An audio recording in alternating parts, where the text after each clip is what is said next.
The book of 2nd Chronicles continues the story of the kings of Judah, beginning where 1st Chronicles left off, with Solomon taking the throne. Solomon builds the magnificent temple in Jerusalem, prays for wisdom, and leads the nation in worship. At the temple's dedication, fire comes down from heaven, and God's glory fills the house. Solomon's reign is marked by peace, wealth, and international fame, but in old age, he turns away from God. After Solomon, the kingdom divides, and 2nd Chronicles follows only the kings of Judah, not Israel.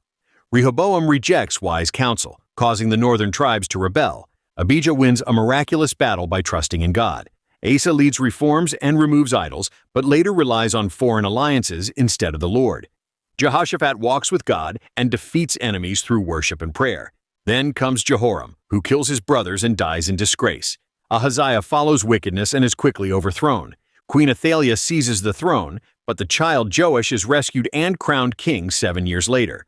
Under priestly guidance, Joash restores the temple, but later abandons the Lord and is assassinated.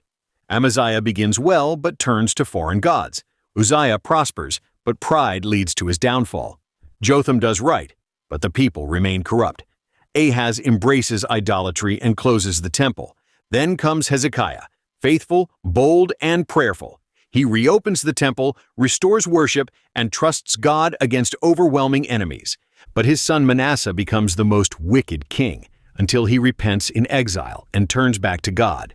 Amon returns to evil and is murdered. Then Josiah rises up. He finds the lost book of the law, sparks revival, tears down idols, and restores the Passover. But after Josiah's death, Judah spirals downward. The final kings, Jehoahaz, Jehoiakim, Jehoiachin, and Zedekiah, reject God's word, abuse his prophets, and seal Jerusalem's fate. In the end, Babylon destroys the temple, burns the city, and takes the people into exile. Yet hope remains. The book ends with King Cyrus of Persia allowing the Jews to return and rebuild the temple, fulfilling God's promise of restoration.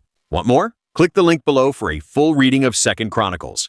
And, of course, please subscribe if you haven't already. Godspeed.